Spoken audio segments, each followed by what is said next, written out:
And so this is Raja, you say, an Indian banana. And what do you think of the fruit quality on Raja? It's one of my favorites. It's in my top 5 favorites. Ah, well, okay. We got some fruit over here just about ready to harvest. Where am I looking? Oh, I got it. Yeah, there it is. When they start to lean that much Yeah. and lose their leaves, they're in the final stage. They're ready. Yeah. Raja, one of your favorites.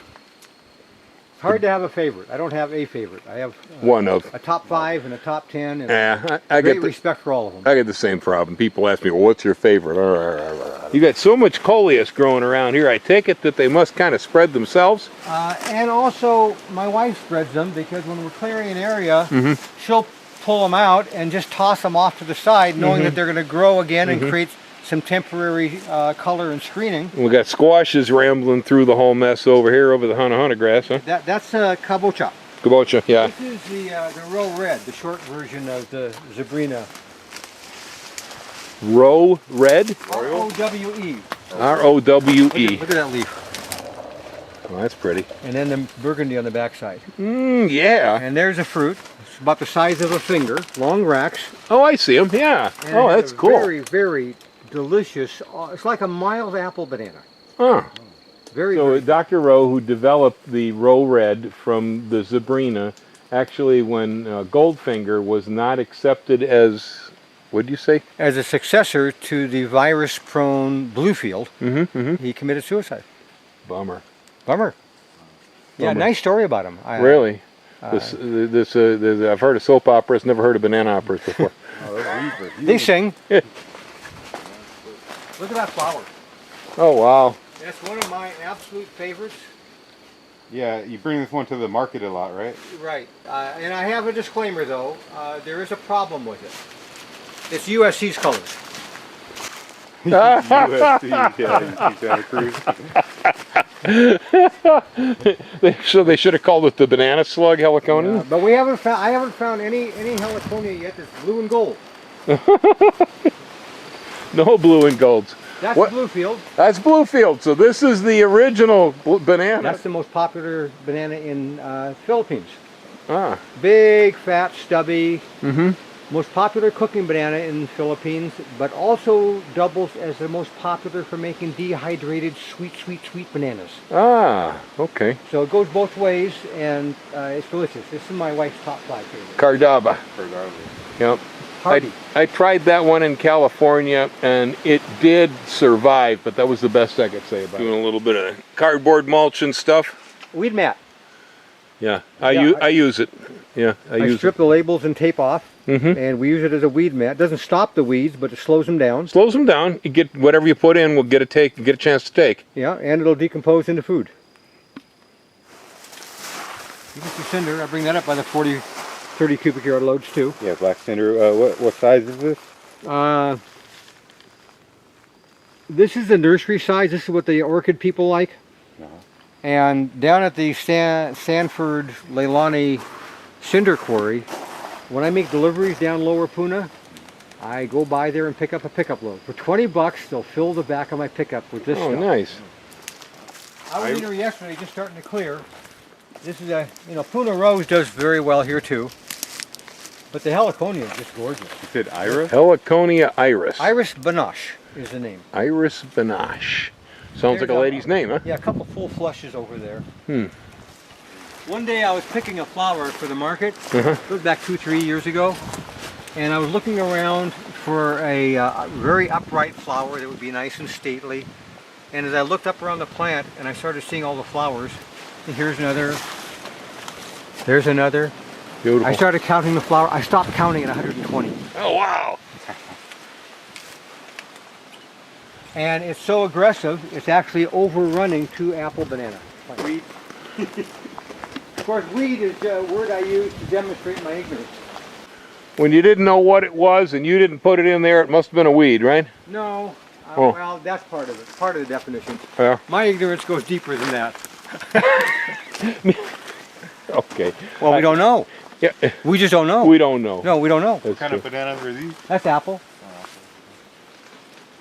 You know, this one here, we're looking at just the one flank of just one clump. Mm-hmm. 1, 2, there's another one up there that's even further along. And there, I think there are 2 more on the other side. Our healthy clumps, not 3 stems like the commercial do. Right. You know, this one here is got to be 8, 10 feet diameter. It must be 20 stems. Always got 4, 5, 6 banana racks hanging. You get the tropical rhododendron. What is that? Virens? Virens? Yeah, I bought my most of. I probably have a couple dozen varieties. It's gorgeous. And get them from Suzette at the market, farmers market. And ironically, almost the same color amaryllis. Oh wow! Somebody just asked me about amaryllis here on the island. That's beautiful. Yeah, that's very cool the way they happen to be sharing the same color And blooming the same time. Yep, growing. Well, this is what V does. My wife likes to color coordinate the areas. And the orange matches the Joaquinii. Right. But unbeknownst to us, how many volunteers come up that are different, or how they cross. What's this one here? This is a clerodendron called a firecracker plant.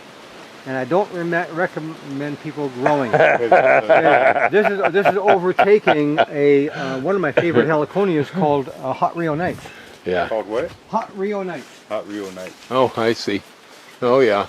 It not only spirals, but they'll start to arc down because of the weight, and then they'll try to turn up again. I call them a loop-de-loop. And this was, you know, incredibly prolific. There's one that's upright. I mean, isn't that incredible? Oh, it is. All kind of hidden treasures here in your jungle, Marvin. And here's an ice cream banana that got heavy enough it cracked the neck. Oh, those are great. Got the classic silver blue color. And it'll ripen, so rather than disturb it, I just check on it periodically. Let her be. Not the first time. Back when bananas had seeds in them. That was how they spread, plant huh? would fall down like that. That would be like a walking onion or a walking iris. Yeah. Nature's brilliance. You Right, know, right. That's what we don't recognize, is how much nature allowed for the natural reproduction, survival. This traveler's palm was in a 5-gallon planter pot that never got planted. And it traveled out of the pot. It planted itself. Oh my goodness. I mean, isn't that gorgeous? Yeah. This fruit is called the crew. Crew? From Sri Lanka, Malaysia. And what do you think of this one? This is one of my top 5. Top 5. Nice. Crew. Medium sweet and creamy. KRU. I got some good size ones down below. This area Cuban is too red shady for bananas, the short bananas. Bananas like the forest, but this area, the Cubans have never done well here. Ah. Too shady. Yeah, So you say they do pretty well though as a forest understory crop if it's excellent. yeah. Excellent. I mean, that's all we have here is forest. Yeah. Yeah. This is a Brina. This one used to be about 8 feet diameter, the clump, but I've been slowly taking it out because it shades everything. Sabrina? Yeah. Back there. Okay. So again, repeat the name again. Bactris is the genus. Bactris, I think. And Gaspus, some strange spelling, Gaspus, I don't know. But it's one of the 3 most commonly used palms for heart of palm. Heart of palm.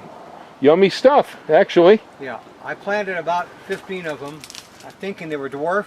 Little did I know at the time that while bananas dwarf is 7 to 10 feet, palms is 16 to 20. Wow. And I'm thinking it looks like this. Does this produce more than one trunk? The clump.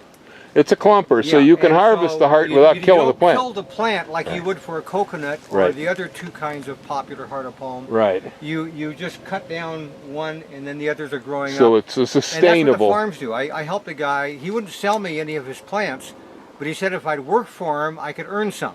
He needed help. And he knew I love plants, so I worked for him and I got quite a few by just doing a trade.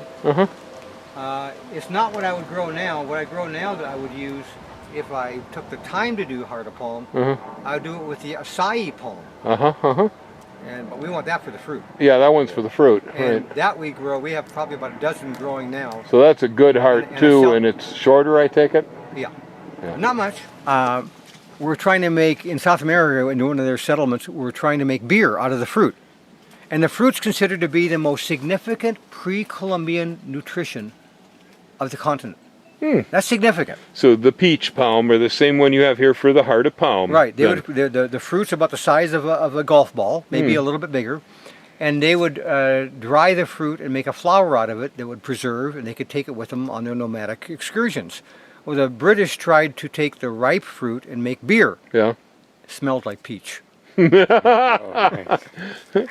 Peach beer? Well, Yeah. these days maybe they'd like that. I don't know. Shell ginger. I've seen this one around. It's not too uncommon. Yeah, they grow upright, and they also have the hanging one like this. Pretty fragrant. Yeah, it is. Oh yeah. Yeah? Let me try that on, huh? The opposite. I was going to take those as samples to the market. Mhm, You want to take some home? Oh, I'm all right.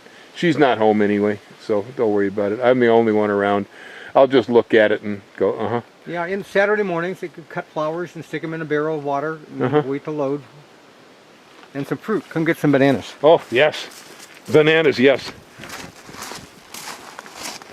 Yeah, I know. I'm familiar with the whole process. First time I met you and you had your samples out, I'm thinking you were selling bananas. Well, really, you kind of just don't, really.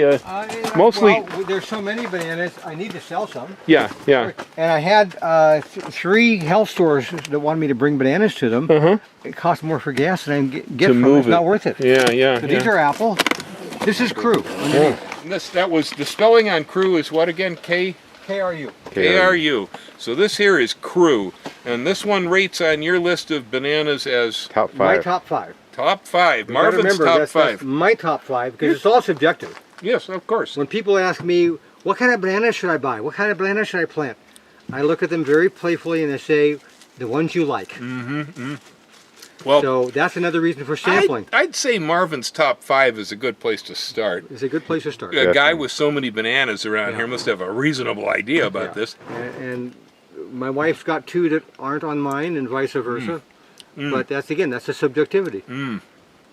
Yeah. What's the crew's best good. color? Well, the one you think is the best. Let's see about crew. It has a subtle, but sort of a banana flavor, similar to the Chiquitas or the Williams or something, but it's not quite. It's sweeter. I think it's creamier. Yeah, yeah, for sure. Nice and creamy. But there's something different in there. That's just a little bit different than most I've tasted. It's really good. Yeah, Yeah, there's really good. Not commercially grown. So. Crew.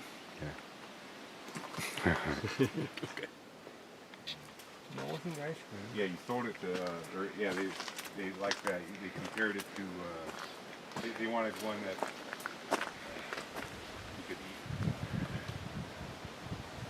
Yeah, that was comparable to ice cream. I did have something else. I can't remember what it was. Oh, it's on here. I just got to do a lot of easy stuff. Now for the nurseries, I have a couple of nursery clients. They want 2-gallon pots. And so, sitting here represented about how many of the banana varieties are here in the containers? A couple dozen. Couple dozen. So we got 24 or so out of 60. But some of them are ornamental. So I take 3 different ornamentals to the market. One is that pink one you saw that opens up, self-peels. Another is a coccinea on the corner, that gorgeous, to me, it's unbelievably beautiful flower. And another is a purple hanging ornata. And many of the bananas aren't really very flavorful. So if people want to collect, then I show them around and recommend things. But most people want to grow bananas so they can have fruit. Yeah, well, but you bet. But I know the last time you sampled one of the Hawaiian canoe bananas, one of the native plants that was brought here, was first for me. I'd never actually had any of the traditional varieties, and I found that one pretty darn good, but I don't remember which one it was. They're all considered cooking bananas, but they almost all ripen to delicious sweet. Yeah. So just eat as a raw banana. So how many of those do you have? 7. 7. And so now to figure out which one I sampled that I liked, I'd have to plant all 7. Okay. Well, I have Popo Ulu soon at the market. And next week or the week after, I have Maoli, which is another very good one. Maoli. Yeah. That was it? Yeah. Thank you.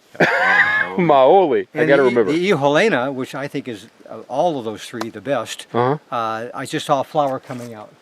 It's a clump just past the praying hands. Well, because I just love indigenous foodstuffs myself too, I'm going to have to do some business with you on the indigenous banana varieties. I call them canoe plants. Right, canoe plants. That's my favorite term too.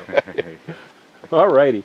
Well, Marvin, thank you very much. I really appreciate you taking the time to run us around here. Everybody will.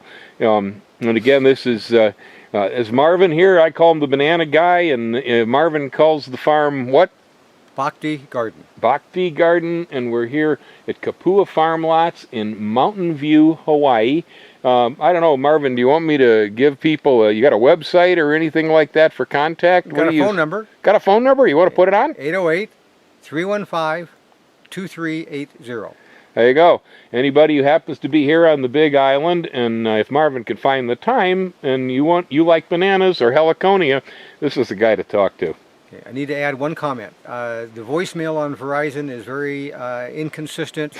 Does not give all the information, so make sure a name and a phone number is left. Very good. Thanks a lot, Marvin. Thank you.